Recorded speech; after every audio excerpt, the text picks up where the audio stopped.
वो छोटी बच्ची, इतनी छोटी बच्ची, वो एक मुस्लिम की बच्ची नहीं थी, उसके साथ देश की हर जाति और धर्म के बच्चे थे। जहां उसे मिलते हैं वो बच्चे जाते हैं, उनसे मिलते हैं। फिर आप क्या कर रहे थे भाई? आप भी तो मजार पर वो गोल टोपी लगा के मजार पे चादर चढ़ाने गए थे, तब क्या था वो? क्यों जाते हो? तुम्हारे तो दामाद भी मुस्लिम हैं, वहां क्यों नहीं तुम नफरत ढूंढते? और मोदी कपड़ों से पहचान लेते हैं, तो फिर मोदी विदेशों के में जाकर के जो वहां के शेख हैं उनसे क्यों मिलते हैं गले? वहां इन्हें नफरत नहीं दिखाई देती, लेकिन हिंदुस्तान में आएंगे तो यहाँ राजनीति के लिए देश में नफरत फैलाएंगे। ये उनका काम है। इस देश की आजादी में सबने अपना अपना योगदान दिया था। क्या बताएगा इस भट्टेगा मुंशी कि इसके किस खानदान ने आजादी की लड़ाई में योगदान दिया था? आज ये देश का मालिक बनने के चक्कर में बैठा है, आज देश को फिर नफरत की आग में झोंक रहा है। और लगभग 1942 के बाद ये पहली बार इतनी बड़ी एक यात्रा निकल रही है, और बीजेपी इसमें कुछ ना कुछ, बीजेपी की पूरी टीम, पूरी उसकी आईटी सेल इसमें कुछ ना कुछ ढूंढने में लगी रहती है। क्यों? क्योंकि इस यात्रा से उनकी नींद हराम है।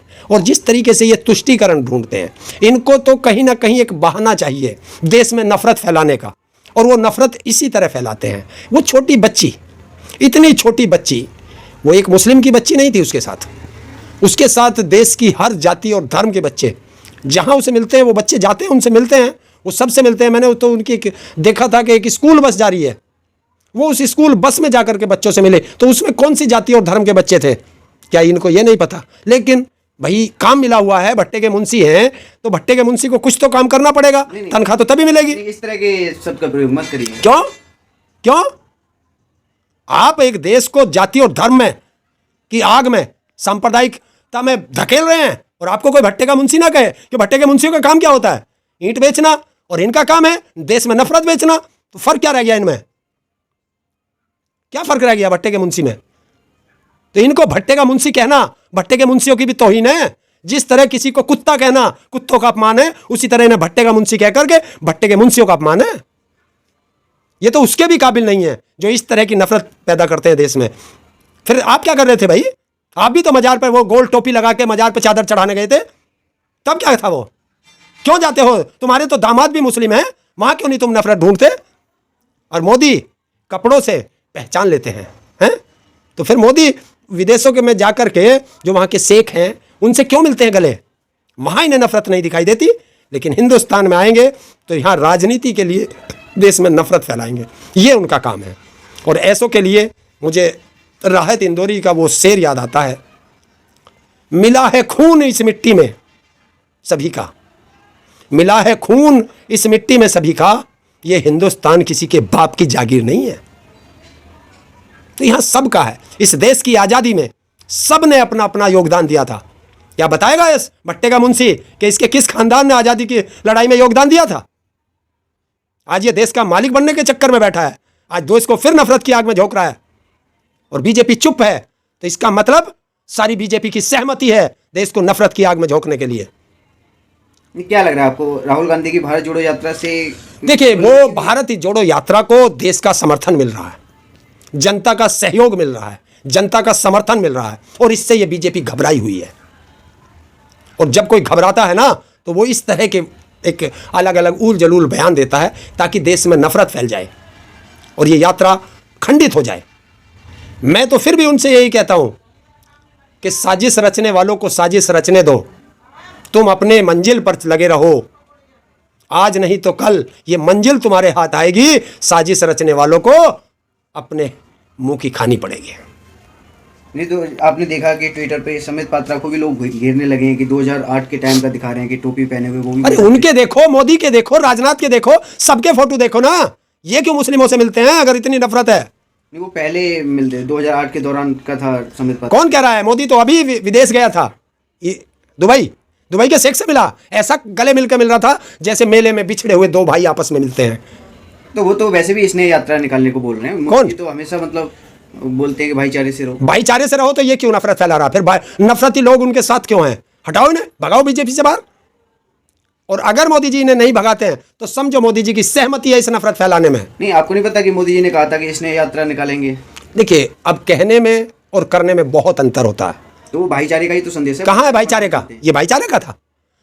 उनसे तो सब जातियों के धर्म के लोग मिल रहे हैं और बच्चे भी मिल रहे हैं। अरे ये तो इतने नफरती लोग हैं कि इन बीजेपी वालों को तो डूब के मर जाना चाहिए कि राहुल गांधी की बहन की बेटी राहुल गांधी से मिलती है, वो तो उसकी भांजी लगेगी।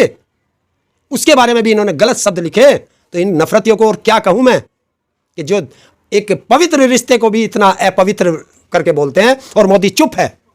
सबसे बड़ी बात, देश का प्रधानमंत्री चुप है नफरत पर, तो इसका मतलब नफरत फैलाने में प्रधानमंत्री की भी सहमति है। मैं साफ कहता हूं, वरना जब ये नफरत फैला रहे हैं और मोदी जी नफरत के खिलाफ हैं, तो फिर ये बीजेपी में क्या कर रहे हैं? इनको बाहर भगाओ। जो नफरत फैलाए वो देश का गद्दार है, और ये गद्दार लोग हैं। और देश की जनता से अपील है मेरी कि इन नफरती चिंटों के उसमें मत आ जाना। इनकी कुर्सी हिल रही है, इनकी राजनीति जमीन हिल रही है, और ये उससे घबरा रहे हैं, और उसी से घबरा करके देश में फिर एक नफरत का माहौल पैदा कर रहे हैं, ताकि देश में एक नफरत की आग फैल जाए और ये फिर सत्ता के लिए आप बैठ जाएं। तो सत्ता के लिए तुम जो देश को नफरत की आग में धकेल रहे हो, इससे बड़ा शर्म की बात, इससे बड़ा गिरा हुआ इंसान कोई नहीं हो सकता। तो आपने देखा कि मोदी जी चीते लेकर आए और देश को एक सौगात दी। हाँ बिल्कुल। और भारत की जो गाय, जिसे ही माता कहते हैं, भारत में गाय को माता कहा जाता है हिंदू धर्म में, और वो मर रही है, हजारों लाखों की संख्या में मर रही है गाय एक लंपी बीमारी से। उस पर किसी का ध्यान नहीं है, उसे सिर्फ चुनाव के समय यूज किया जाता है। गाय हमारी माता है, गाय हमारी माता है, मरे कहीं उससे हमारा कोई नाता नहीं है। गाय हमारी माता है, मरे कहीं हमारा कुछ नाता नहीं है। ये क्या है?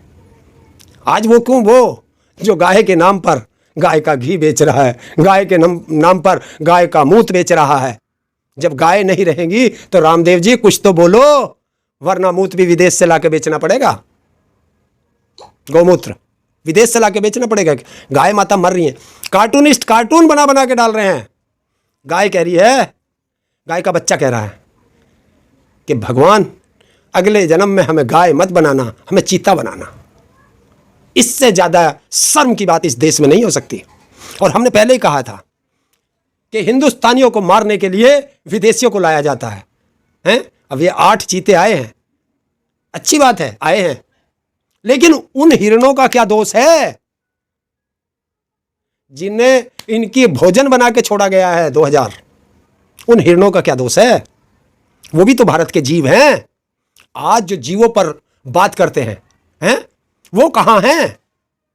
वो क्यों नहीं सामने आ रहे? ये तो जीवों की हत्या हो रही है, भारत के जीवों की। तो चीता तो मांसाहारी होता है, उसे तो भोजन चाहिए ना अपना। देखिए, मैं ये नहीं कह रहा मांसाहारी होता है तो हिंदुस्तान, मैंने पहले ही कहा है, हमारी हत्या करने वाले विदेशी ही आएंगे आगे।